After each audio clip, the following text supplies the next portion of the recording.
Very, very kind. Yeah. Thank you. I mean, I'm right around Portland, but I'm getting any freedom message person, you know?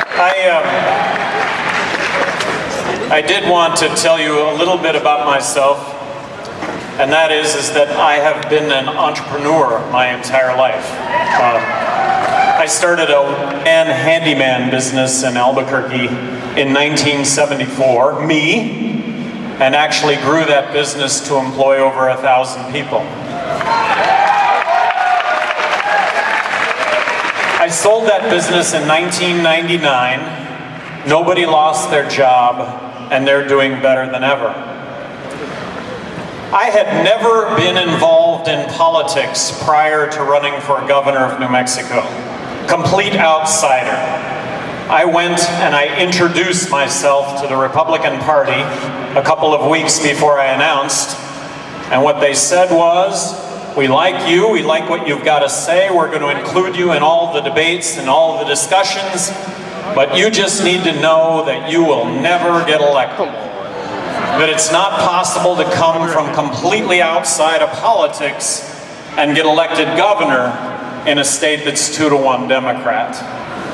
Well, I got elected. And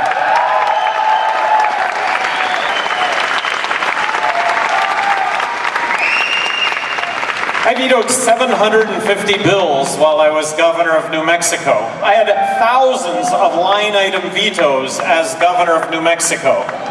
Only 2 were overturned, so it made a difference when it came to billions of dollars worth of spending. It made a difference when it came to government passing laws that, in my opinion, were just going to add time and money to our lives and weren't going to make us any safer, weren't going to make us any more healthy. It was just going to be a burden. And I stood up to that and I vetoed that legislation. Now you've got to know that the sky was going to fall, that the earth was going to end, there were going to be dying people in the streets, children are going to go hungry. Well, of course, none of that happened. And the ultimate arbiter of how all those vetoes worked out were the citizens of New Mexico, where in a state that was 2-to-1 Democrat, I got reelected by a bigger margin the second time than the first time. About the message, and the message is, look, let's stop the spending, let's end the wars.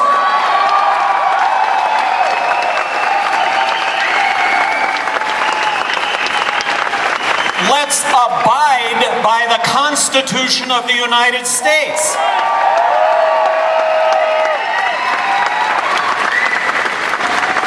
There is a growing police state in this country. Let's stop this growing police state in this country.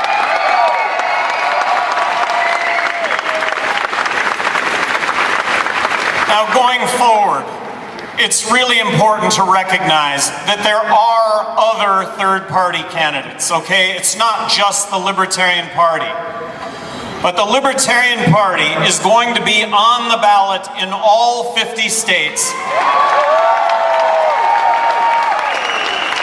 And there are only going to be 3 candidates on the ballot in all 50 states. And this is really important to recognize.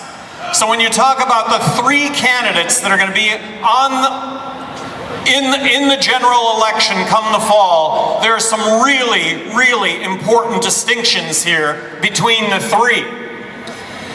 The Libertarian candidate for president is going to distinguish him or herself from the other 2 candidates. Right now, that candidate happens to be me, okay? And I recognize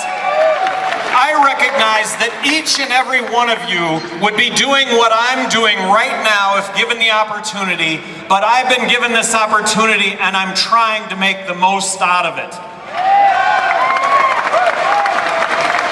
So in the general election, I'm going to talk about 3 candidates because only 3 candidates are going to be on the ballot in all 50 states. But I'm going to be the only candidate that wants to stop foreign aid where we have poor people in this country giving foreign aid to rich people in other countries.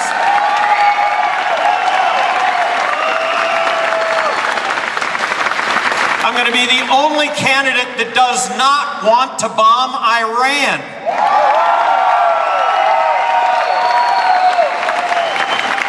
to be the only candidate who wants to get out of Afghanistan now. Bring the troops home. Stop our military interventions. I am outraged by politicians that beat their chests against the terrorist threat, and that comes at a cost of tens of thousands of innocent people being killed in foreign countries, and it results in our men and servicewomen coming back in body bags or with their limbs blown off. This has to stop, and it has to stop now.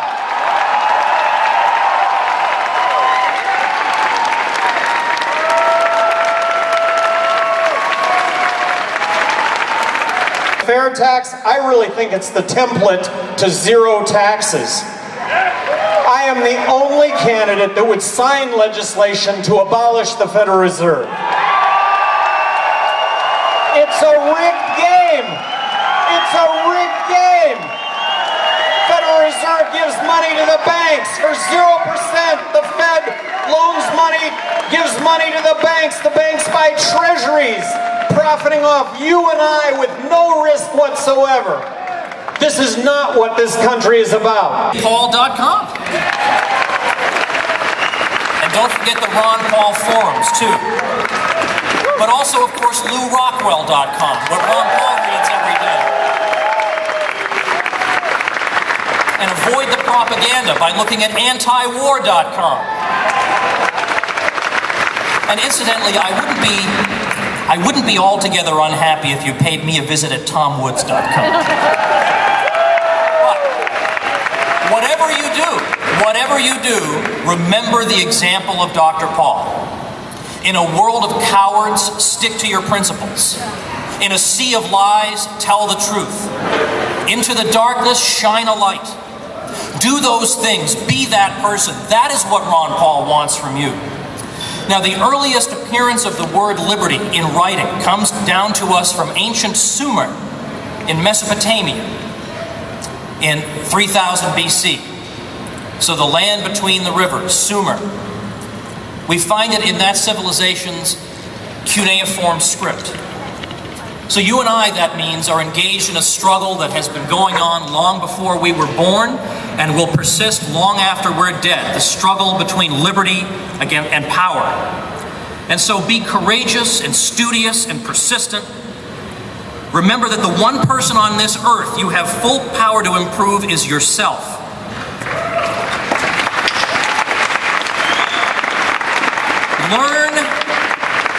Learn and teach whenever and wherever you can. Be your own army of one, and then you will be carrying on the Ron Paul legacy. I want to introduce to you a man who has been one of my greatest supporters and benefactors for almost 20 years. This is a guy who, this is not, of course, one of his greatest accomplishments, but it's one of the things that endears him to me the most. Years ago, when my first really big-selling book came out, 2004, I had The Politically Incorrect Guide to American History, I had a lot of attacks on me. How dare I say these things? The New York Times attacked me, the Boston Globe attacked me, certain fashionable libertarians attacked me, and the book kept on selling. Which was great. It's just like Ron Paul. You keep it, when the establishment attacks him, people get more curious about it. So it totally backfired. But who stood by me and promoted me and supported me but our next speaker, Lou Rockwell.